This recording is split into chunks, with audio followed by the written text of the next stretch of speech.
यहाँ पे यही से अभी डोनेशंस हो जाएगी। मुख्यमंत्री सुखाश्रय योजना कोष का विधिवत तालियों की कर्तव्य होने के साथ और इसी के साथ हिम पूरक पोषाहार पुष्टि ऐप का भी माननीय मुख्यमंत्री महोदय से आग्रह है। हिमपूरक पोषाहार पुष्टि ऐप हिमपूरक पोषाहार पुष्टि ऐप एक मोबाइल आधारित एप्लीकेशन है। यह पूरक पोषाहार कार्यक्रम के अंतर्गत आपूर्ति के प्रबंधन की निगरानी के लिए बनाई गई है। इस ऐप के द्वारा आंगनवाड़ी केंद्रों से लेकर राज्य स्तर तक पोषाहार पूर्ति एवं वितरण की निगरानी की जा सकेगी। तालियों की करतल ध्वनि के साथ एक बार पुनः अभिनंदन और स्वागत। माननीय मुख्यमंत्री महोदय ने ये दो योजनाओं का ऐप का इनका शुभारंभ किया। बहुत बहुत आभार, बहुत बहुत धन्यवाद माननीय मुख्यमंत्री महोदय। हम विनम्र आग्रह करते हैं माननीय मुख्यमंत्री हिमाचल प्रदेश अधिकारी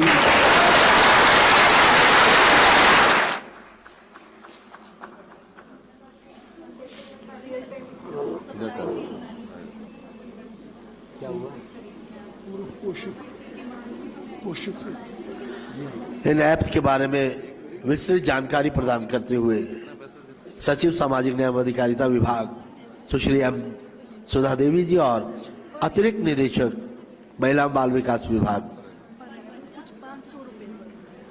सुश्री एकता कापटा जी, बहुत बहुत धन्यवाद।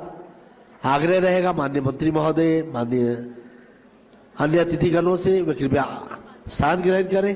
विनम्र आग्रह माननीय मुख्यमंत्री हिमाचल प्रदेश आदरणीय ठाकुर सुखविंदर सिंह सुक्खू जी से हम सभी का मार्गदर्शन करने के लिए।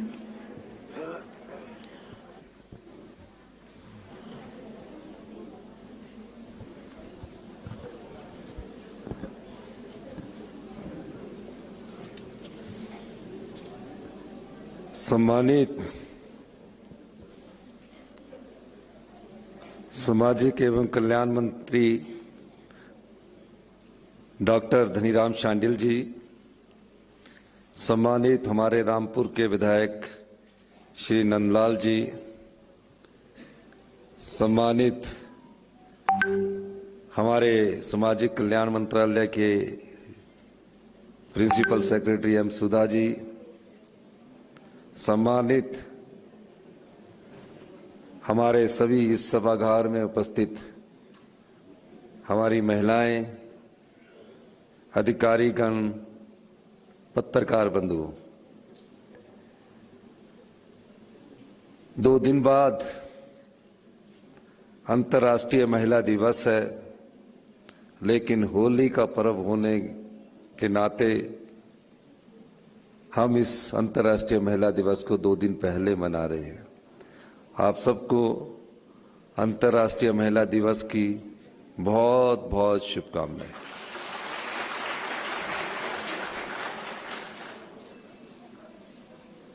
कर्नल धनीराम शांडिल जी जब अपना वक्तव्य दे रहे थे और एक कविता का इन्होंने यहाँ संज्ञान दिया, तो मैं समझ रहा था कि असली शक्ति जो महिला की है वो उस सार में है। महिला माता है, महिला बेटी है, महिला पत्नी है, महिला बहन है। समाज कोई भी तब तक उन्नति नहीं कर सकता जहां महिलाओं को उचित दर्जा ना दिया जाए और सम्मान दृष्टि से ना देखा जाए। और भारतीय समाज की अगर आप परिकल्पना करते हैं तो ये आज से नहीं, अगर आप इतिहास के पन्ने पलट कर देखेंगे, महिलाओं का एक अपना स्थान और एक अपनी दिशा देने की शक्ति हमेशा महिलाओं से मिली है। बड़े बड़े ग्रंथ देख लीजिए, महिलाओं ने समाज को दिशा दी है। मैं उन ग्रंथों की भूमिकाओं में न जाकर आजाद भारत की उन महिलाओं का व्याख्यान करना चाहूंगा जिन्होंने अपनी महिला शक्ति के ताकत पर समय समय पर इस देश को और इस समाज का प्रतिनिधित्व किया।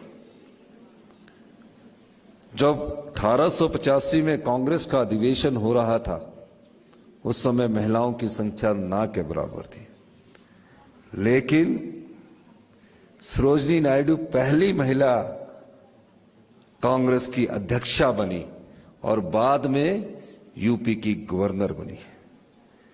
और जिस समय ये देश आजाद हुआ, इस आजाद देश में सुई तक नहीं बनती थी, महिलाएं लंबे लंबे घूंघट में रहा करती थी। अगर हम अपने माताजी को देखें, अपने पूर्वजों को देखें, तो आज भी वो पुरुषों से थोड़ा सा हटके रहती थी। आप अपने गांव में देखिए, पर इस समाज ने, हिंदुस्तान के समाज ने महिलाओं को हमेशा आगे आने का मौका दिया। और पहली सूचना प्रसारण मंत्री श्रीमती इंदिरा गांधी बनी और पहली देश की प्रधानमंत्री श्रीमती इंदिरा गांधी बनी।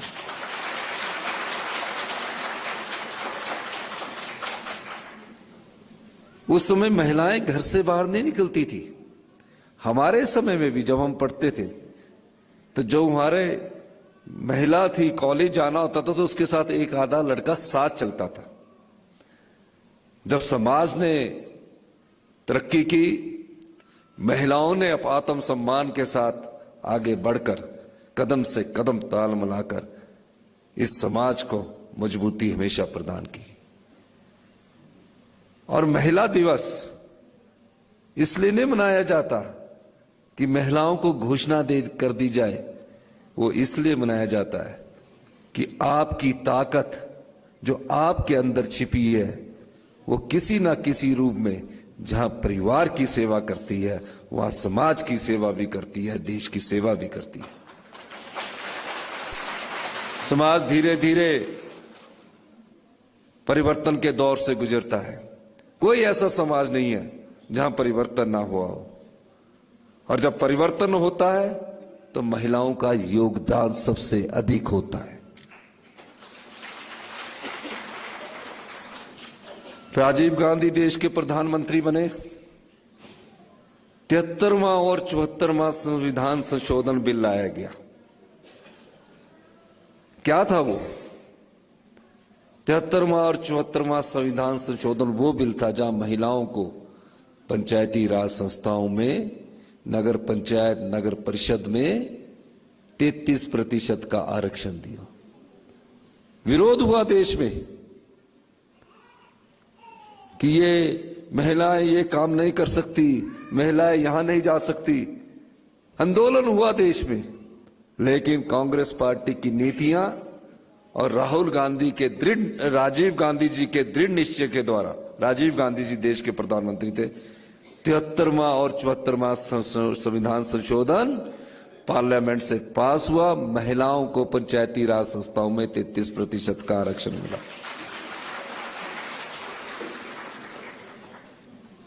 और जब आरक्षण मिल गया, हिमाचल में भी आरक्षण हो गया, उस समय गांव में भी घूंघट वाले थे, तो जब चुनाव हुआ उसमें महिलाएं आगे ही नहीं आई। बहुत कम संख्या में महिलाएं ने चुनाव लड़ा। उस समय की परिस्थितियां बता रहा हूं, तब हम कॉलेज और यूनिवर्सिटी में पढ़ा करते थे। तकरीबन 26 से 27% महिलाएं चुनाव में आई। और आज मैं गर्व महसूस करता हूं, गौरव महसूस करता हूं, हमारी इस बार के चुनाव में पंचायती राज संस्थाएं, नगर पंचायत की संस्थाओं में 57% चुनाव जीतकर महिलाएं पंचायत प्रधान बन रही है, उप प्रधान बन रही है, वार्ड पंच बन रही है। यानी कि रिजर्वेशन से भी ऊपर उठकर आगे आ रही है। जिस देश में महिलाओं को घर की चौखट के बाहर कदम रखने से रोका जाता था, वो उस देश की महिलाएं आज उस समाज का प्रतिनिधित्व कर रही है, उन संस्थाओं का प्रतिनिधित्व कर रही है जिसकी कभी कल्पना भी नहीं की जा सकती थी। ये सब संभव कैसे हुआ? ये आपकी जो आंतरिक शक्ति है उसने इस समाज को और ये कार्य करने को संभव किया। जिसके कार्यक्रम बने, नीतियां बनी, कानून बने। जिस देश की पहली राष्ट्रपति महिला बनी हो, प्रतिभा पाटिल जी देश की पहली राष्ट्रपति बनी। यही नहीं, फिर अब दूसरी जो हमारे वर्तमान में राष्ट्रपति है, द्रौपदी मुर्मू जी भी इस देश की राष्ट्रपति बनी। तो महिलाएं तो सक्षम है।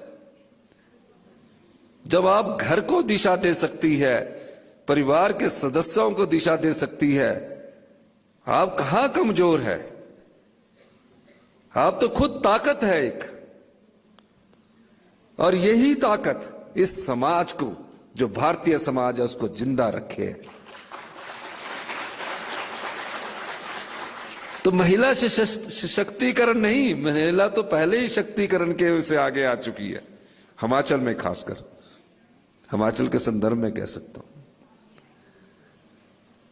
और इसके अलावा एक हमारे साथ यूनिवर्सिटी में जब हम पढ़ते थे, तो हिमाचल की एक महिला बेटी ने, मैं उसका नाम भूल गया, कुल्लू से थे, माउंट एवरेस्ट क्लाइम किया था। दीपू शर्मा, डिक्की डोलमा भी थे और दीपू शर्मा पहली थी जो यूनिवर्सिटी से वो माउंट एवरेस्ट क्लाइम किया था। जो माउंट एवरेस्ट में चढ़ सकती है, जो पुरुष नहीं कर सकते, वो महिला कमजोर कहां हो सकती है?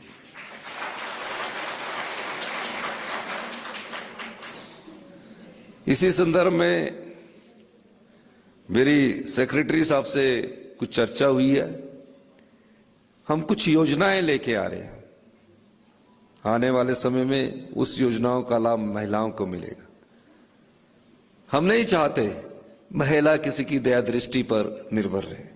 हम उसे आत्मसम्मान और अपनी जिंदगी को अपने तरीके से जीने के लिए नीतियां लेकर आ रहे हैं। अभी हमने एक नीति लाई। मुख्यमंत्री बनने के बाद मैं बालिका आश्रम गया। बालिका आश्रम में मैंने उन बच्चों से सीखा, उनका दर्द को समझा। अब जिसके माता पिता ना रहें, उस पर क्या बीतती है, उस दृष्टि से हमने मुख्यमंत्री सुख आश्रय कोष बनाया। क्या दर्द छिपा था उन बच्चियों का जो बयान नहीं कर सकती थी। महिलाएं या कर्मचारी अपने अधिकारों के लिए तो मुख्यमंत्री को मिल सकते हैं, पंचायत प्रधान भी और आम लोग भी अपने अधिकारों के लिए मुख्यमंत्री को मिल सकते हैं। जिनका कोई नहीं होता वो कभी हमारे पास मांग लेकर नहीं आते। हमने सोचा कि ये किसी की दया दृष्टि पर क्यों निर्भर रहे। जो बच्चे मां बाप खो देते हैं, अगर मैं उनको गोद भी ले लेता हूं मुख्यमंत्री बनने के बाद, तो वो मेरी दया दृष्टि पर हमेशा निर्भर रहेंगे कि आज मेरी फीस देनी है, आज मेरी ये चीज देनी है। और कई बार अगर मैंने दया गोद ले भी लिया और भूल भी गया, तो बेचारा उसके मन में रहता है, पता नहीं फोन क्यों नहीं उठा रहे हैं, फीस देना नहीं चाहते। हमने उस दर्द को समझा और हमने 101 करोड़ का मुख्यमंत्री सुख आश्रय कोष की स्थापना की। और क्यों की? कि वो किसी की दया दृष्टि पर निर्भर ना रहे, वो अपना अधिकार समझे। इसलिए उनको चिल्ड्रन ऑफ द स्टेट का दर्जा दिया गया। ऐसे 6000 बच्चे, चाहे वो अनाथ आश्रम में रह रहे हैं या अनाथ आश्रम में नहीं रह रहे हैं, किसी के माता के पास रह रहे हैं, किसी के मामे के पास रह रहे हैं, उन सबको 27 साल तक राज्य सरकार राज्य के बच्चे के रूप में उनका ख्याल रखेगी। होता क्या है, हम दान भी कर देते हैं, हम किसी बच्चे को लाख रुपया भी दे देते हैं, लेकिन वो निर्भर रहता है। आज उसका अधिकार देना हमारा दायित्व बनता है। फिर मैंने देखा कि हम भी अपने बच्चों को घुमाने ले जाते हैं।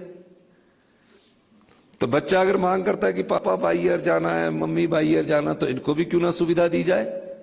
उस दृष्टिकोण से हमने उनको बाइयर जाने की साल में सुविधा प्रदान की।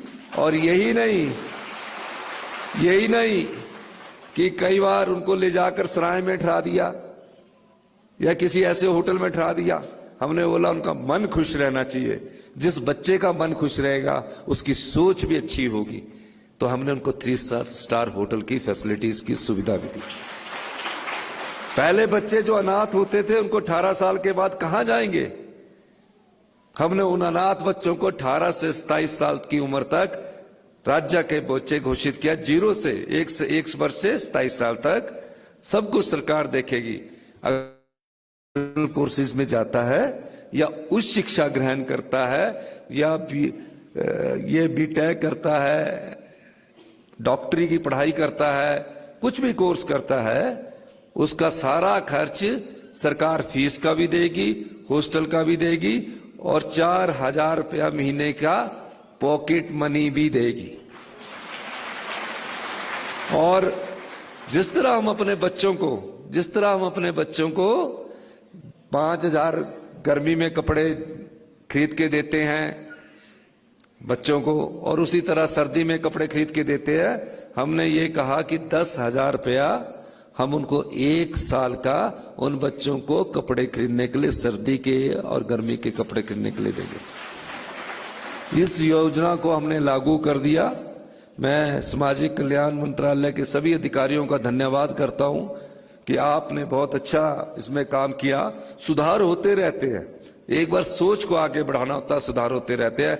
इसी के साथ हमने उनके लिए 2 वर्ल्ड क्लास इंस्टीट्यूशन बनाने का फैसला किया, जहां एकल नारी रहेगी, यानी कि जो नारी एकल है उसको रखा जाएगा और उन बच्चों के साथ रखा जाएगा ताकि उसका आपस में प्रेम भी बढ़े। उसके लिए सुंदरनगर और ज्वालामुखी में 60 से 80 करोड़ रुपया एक हॉस्टल विद स्विमिंग पूल, सब सुविधाएं उनको उपलब्ध करवाई जाएगी, खेल की सुविधाएं उपलब्ध करवाई जाएगी। ये सब 2 साल के भीतर उन बच्चों को मिलेगा। कई महिलाएं बड़ी जल्दी जब उनकी शादी हो जाती है वो विधवा हो जाती है, टूट जाती है। अब टूटने के बाद उसका शोषण ना हो, इस दृष्टिकोण से भी हमारी सरकार कार्य कर रही है। ये वो वर्ग है जिनको हम सुविधाएं देना चाहते हैं लेकिन दे नहीं सकते क्योंकि मांगे इतनी है। उनके लिए भी हमारी सरकार ने अभी मैंने विचार किया है, कुछ चीजें मैं बोल नहीं सकता, उस चीजों में हम आगे बढ़ रहे हैं। महिलाओं का हिमाचल में एक महत्वपूर्ण रोल रहा है। ये ठीक है कि हमारी विधानसभा में महिलाएं कम चुनकर आई है। हमारी जो विधानसभा इस बार की बनी उसमें महिलाएं कम संख्या में चुनकर आई, लेकिन मेरे को इस बात की भी खुशी है कि श्रीमती सोनिया गांधी जी ने राज्यसभा में, विधानसभा और लोकसभा और राज्यसभा की सीटों के लिए 33% का संसद में बिल पास कर लिया है। वो बिल खत्म नहीं होता क्योंकि राज्यसभा से वो पास है। अब लोकसभा में मुझे लगता है जिस तरह लोकसभा बनी है 2026 में डिलिमिटेशन होगा। हो सकता है कि इस देश के राजनीतिक लोग, पहले तो हल्ला होता रहा, आने वाले समय में हमारी क्या सभी हिंदुस्तान की विधानसभा के लोकसभा में भी 33% का आरक्षण महिलाओं को मिले। ये भविष्य में आपको मिलने वाला है। ये भविष्य में आप एमएलए बनेंगे, मंत्री बनेंगे, मुख्यमंत्री बनेंगे, ये होना निश्चित है। ये ऐसा नहीं कि रुकेगा, ये होना निश्चित है। अभी मेरे हमीरपुर में तो एसपी भी महिला, डीसी भी महिला। मैंने सोचा एक दिन सभी महिलाओं को लगा दिया जाए, सभी महिलाओं को अधिकारी लगा दिया जाए कि सभी एक ही महिला हो। तो मकसद क्या है? मकसद ये है कि उन लगाना नहीं होता कि नौकरी लगा दिया, यहां लगा दिया। मकसद यह है कि उनको फैसले लेने की शक्ति जो पुरुष प्रधान समाज ने रोक रखी थी, उस प्रधान समाज को आगे बढ़ने का मकसद है। ये मकसद होता है। मतलब पहले हमारा जो समाज था वो पुरुष प्रधान था।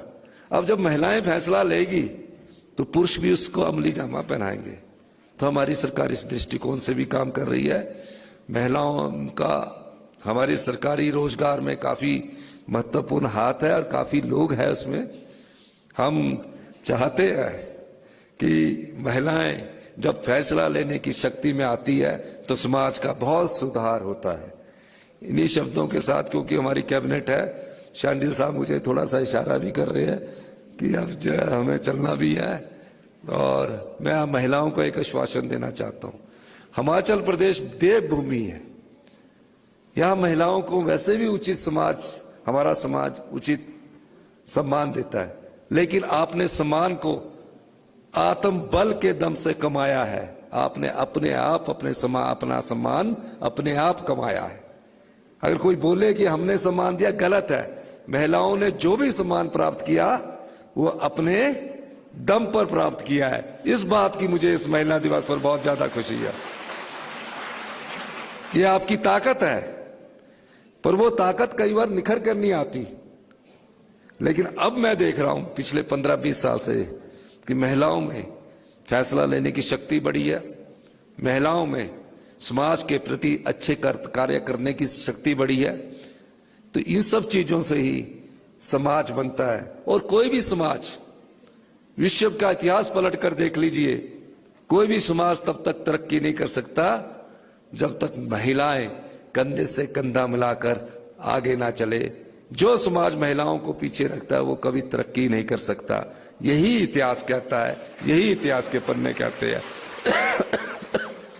इन्हीं शब्दों के साथ मैं इस महिला दिवस पर आप सभी को बहुत बहुत शुभकामनाएं देता हूं। धन्यवाद। जय हिंद, जय भारत। बहुत बहुत आभार माननीय मुख्यमंत्री महोदय।